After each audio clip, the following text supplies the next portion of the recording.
I found the girl standing over her mother's body, blood dripping from the knife in her trembling hand. Amina wasn't crying. She wasn't screaming. She just stood there, like a statue, staring down at the woman she had just killed. I felt frozen, unable to move, unable to breathe. The smell of iron filled the small room, and the only sound was the ragged, shallow breaths of Mama Sod, struggling to hold on. But it wouldn't be for long. I could see it in her eyes, wide, terrified, and filled with a sadness so deep that it made my chest ache. Her lips moved, but no words came out, just the faintest whisper of a breath. It felt unreal, like a nightmare I couldn't wake up from. Amina and her mother had always been different. You could see it in the way they looked at each other, or rather, the way Amina refused to look at her mother at all. She hated Mama Sod, and she made sure everyone knew it. She would shout at her in the market, spit cruel words in the street, and ignore her mother's tired pleas for help. I used to wonder what Mama Sod had done to make her daughter so full of rage. She was not a bad woman, not that I could tell. She worked hard every day, selling vegetables in the sun, just to put food on the table. She wasn't perfect, who is, but she tried her best. There were rumors, of course. Some said Mama Sod was too strict, others said she had done something terrible in the past that Amina could never forgive. But no one knew the truth. And no one dared to ask. That day had started like any other. The sun was blazing in the sky, and the village was alive with the usual sounds, children laughing, women gossiping, the clatter of pots and pans.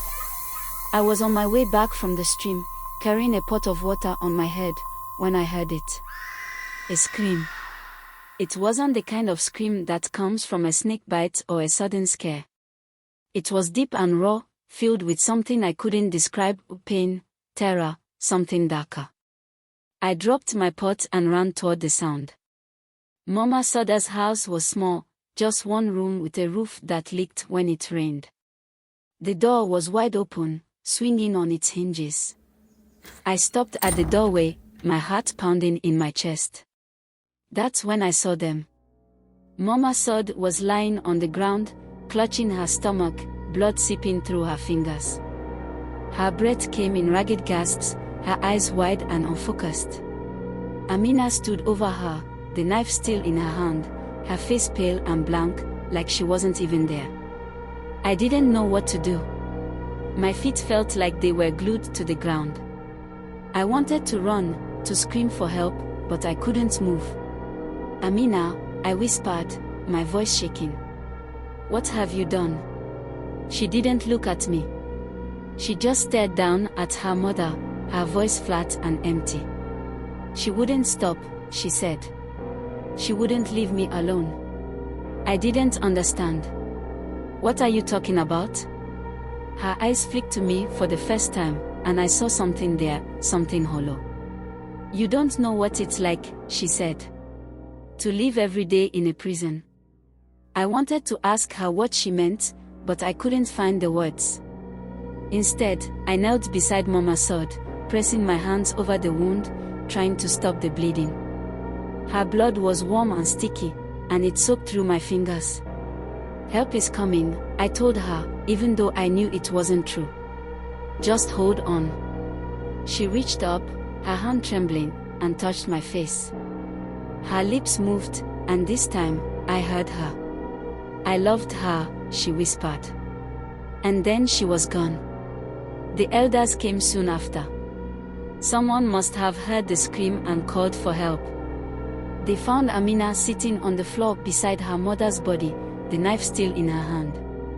She didn't fight when they took her away. She didn't cry. She didn't say a word. They asked her why she did it. She looked at them with that same empty expression and said, "She ruined my life." They asked her what she meant, but she didn't answer. And she never would. In the days that followed, the village was filled with whispers.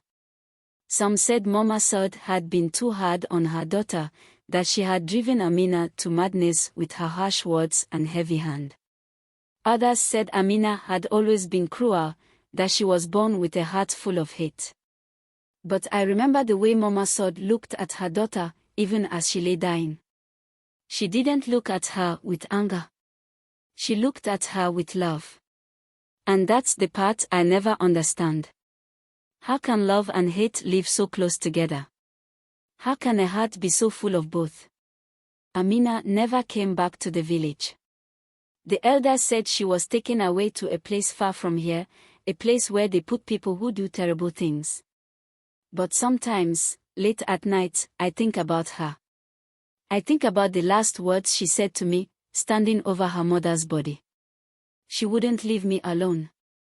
And I wonder if, in the end, it wasn't her mother who couldn't let go. It was Amina. Amina's story was far from simple. The hate between her and her mother, Mama Sod, wasn't just about what happened behind closed doors, it was about years of betrayal, lies, and a father who had only ever wanted to love and protect her.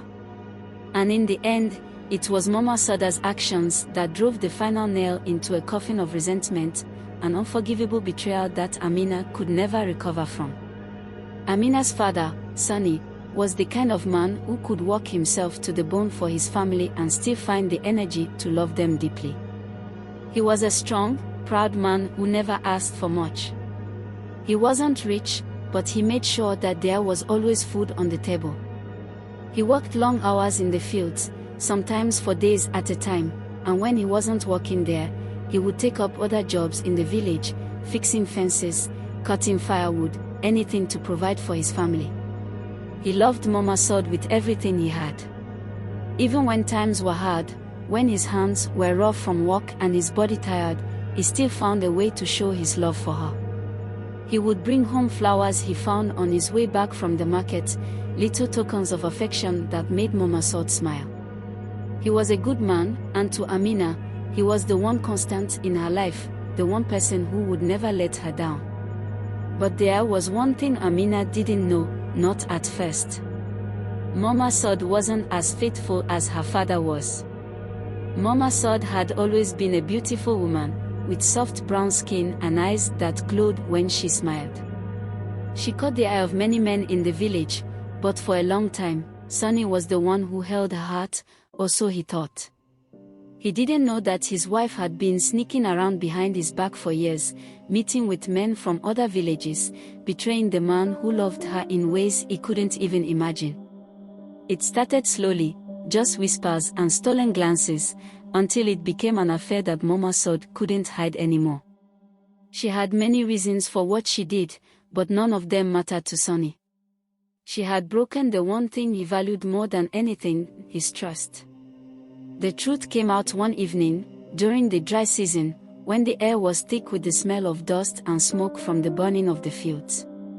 Amina had gone to the river with her friends, but as she was walking back home, she saw something that made her stop in her tracks.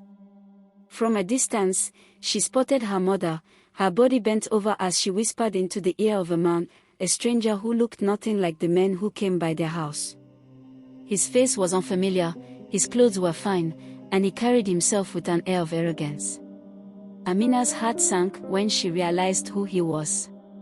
It wasn't the first time her mother had been with another man. But this man was different. This time, Mama Sod was no longer pretending. The whispers Amina had overheard before, the glances exchanged in the village square, now had faces. And that face was a betrayal that would break her father's heart. The following days were filled with shouting, accusations, and cold silence. Sonny had never been a violent man, but the anger in his heart that night was enough to make him lash out. He confronted Mama Sod, demanding the truth, his voice shaking with the weight of what he already knew. "I know what you're doing," he said one evening, his voice calm but full of a terrible understanding. "I've seen him, Sod. I know about him. I know everything." Mama Sod didn't say anything at first. She simply stared at him, her face blank, as though she was already 1,000 miles away from him. Amina watched as her father, a man who had always been full of life, became a hollow shell in front of her eyes. There was no more fight left in him. Not for his wife, and certainly not for the woman who had stolen his heart and crushed it under the weight of her own desires. "I never meant for you to find out," Mama Sod said, her voice cold, though a faint tremor ran through it. "I couldn't help myself. I couldn't stand being with you anymore. But I loved you, Sod." Sonny cried out, the hurt in his eyes visible even to Amina, who had seen so much of his strength. "You were everything to me. And this is how you repay me." Mama Sod didn't respond. Instead, she turned her back on him, refusing to look at the man who had loved her so blindly. And that was the moment everything changed for Amina. She was a child, too young to understand fully, but old enough to know that the love between her parents had been shattered beyond repair. There was nothing she could say to fix it. Nothing anyone could do. Things got worse after that. Amina watched helplessly as her parents drifted further apart, her father sinking deeper into his work, and her mother becoming more distant, consumed by her lies. But what Amina didn't know was that Mama Sod's betrayal had taken a darker turn. She had become involved with a man from another village, a man who was dangerous and manipulative. This man, Ibrahim, didn't care about Mama Sod's family. He only cared about what she could give him. He would come to the house late at night, after Sonny had gone to sleep, and Mama Sod would meet him in the shadows, slipping out of their home to be with him. But Sonny wasn't blind. He knew something was wrong. The late nights, the strange looks between his wife and the man, and the tension in the air were all signs he couldn't ignore. He confronted Mama Sod again, but this time, he didn't ask for answers. He demanded them.